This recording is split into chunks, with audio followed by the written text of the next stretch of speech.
नमस्कार दोस्तों, देव presentation channel में आपका स्वागत है। आज हम गरुड़ पुराण की कथा सुनाने वाले हैं। एक दिन गरुड़ जी भगवान विष्णु से पूछते हैं कि हे प्रभु, जब मनुष्य की मृत्यु होती है, जब वो यमलोक आता है, तब यमराज उन्हें पुण्य और पाप का दंड कैसे देते हैं? कृपया करके मुझे बताएं। भगवान विष्णु बोले, मनुष्य संसार में जन्म लेकर अपने पूर्व जन्म का किया हुआ पुण्य और पाप, अच्छे और बुरे फल को भोगता है। बचे हुए अशुभ कर्मों के संयोग से मनुष्य को रोग भी हो जाता है। रोग और विपत्ति से वह प्राणी जीवन की आशा से उत्कंठित होते रहता है। मनुष्य वृद्धावस्था के कारण रूपहीन होकर घर में मृत के समान रहता है। रोग और मंदाग्नि के कारण आहार कम हो जाता है और वह चेष्टाहीन हो जाता है। उसे कफ और स्वर नालियाँ रुक जाती है। आवागमन में उसे कष्ट होता है और चरपाई पर पड़ा हुआ रहता है और धीरे धीरे मृत्यु की संकट आने लगता है। उसे बुलाने पर भी वह नहीं बोल पाता है और उस परिवार के प्रेम की वेदना से रोता हुआ वह प्राणी परिवार के बीच में मर जाता है। भगवान बोले, हे गरुड़, मृत्यु के समय देवताओं के समान प्राणी का भी दिव्य दृष्टि हो जाती है। वह संसार में सभी को देखता है, किंतु बोलने में असमर्थ रहता है। तब यमदूतों के भय से अपना स्थान से चल देते हैं और जैसे 100 बिच्छुओं के काटने से जो पीड़ा होती है, वैसी ही यातना और श्वास के निकलते समय होती है। यमदूत के भय से उस जीव के मुंह से लार और झाग गिरने लगता है। हे गरुड़, पापियों का प्राण वायु मल द्वार के मार्ग से निकलता है।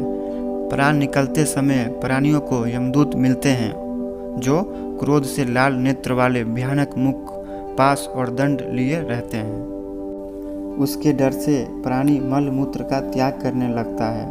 उस अवस्था में हाय हाय करता हुआ जीव शरीर से निकलकर अंगूठे के समान शरीर को धारण करता है और मुंह बस अपने घर को देखता है। उसी समय यमदूत उसे पकड़ लेता है और गले में रस्सी बांधकर यमदूत इस प्रकार ले जाते हैं जैसे अपराधी पुरुष को राजा के सिपाही पकड़कर ले जाते हैं। यमदूत उस जीव को धमकी और नरक के भयानक दुखों का वर्णन करते जाते हैं। वे दूत कहते हैं, अरे दुष्ट आत्मा, तू शीघ्र चल, तुझे यमलोक जाना है और कुंभी पाक आदि नरकों का उपभोग करना है। तू देर मत कर। यमदूत के ऐसी वाणी सुनकर वह जीव हाय हाय करता है। यमदूत उसे प्रताड़ना और कष्ट देते हैं। उन यमदूतों के धमकाने से उसका हृदय विदीर्ण हो जाता है। वह प्राणी भय से कांपता और अपने पापों का स्मरण करते हुए यम के मार्ग से जाते हैं। यह मार्ग में कुत्तों से कटवाया जाता है। जब मार्ग में भूख और प्यास से पीड़ित होता है और सूर्य के तेज और हवा प्रबलता से तृप्त बालू में चलना पड़ता है, छाया और विश्राम नहीं मिलता है। जब चलने में असमर्थ हो जाता है, तब उस जीव को कोरों से मारकर यमदूत घसीटते हुए ले जाते हैं। ऐसे कठिन मार्ग में चलने से वह थककर गिरता है, मूर्छा खाता है और फिर उठता है। इस प्रकार वह जीव अंधकार यमलोक में पहुंचाया जाता है। यमदूत उसे घोर नरक की यातना और पापों का फल देते हैं। यमलोक में पहुंचकर वह जीव यमराज के दर्शन तथा एक मुहूर्त में घोर नरकों की यातना को देखकर यमराज की आज्ञा से फिर मनुष्य लोक में आता है। यहाँ आने पर जीव पुनः अपने शरीर में प्रवेश करने की इच्छा करता है, परंतु यमदूत उसे पास में बांधे रहते हैं। तब मृत्यु के स्थान पर पुत्रों द्वारा दिए गए पिंड को मरने के समय में दिए हुए दान को ही वह जीव खाता है। तब भी उस पापी जीव को शांति नहीं होती है। उसके पुत्रों द्वारा दिए हुए दान और श्रद्धांजलि से पापी रूप के कारण उसे शांति नहीं मिलती है।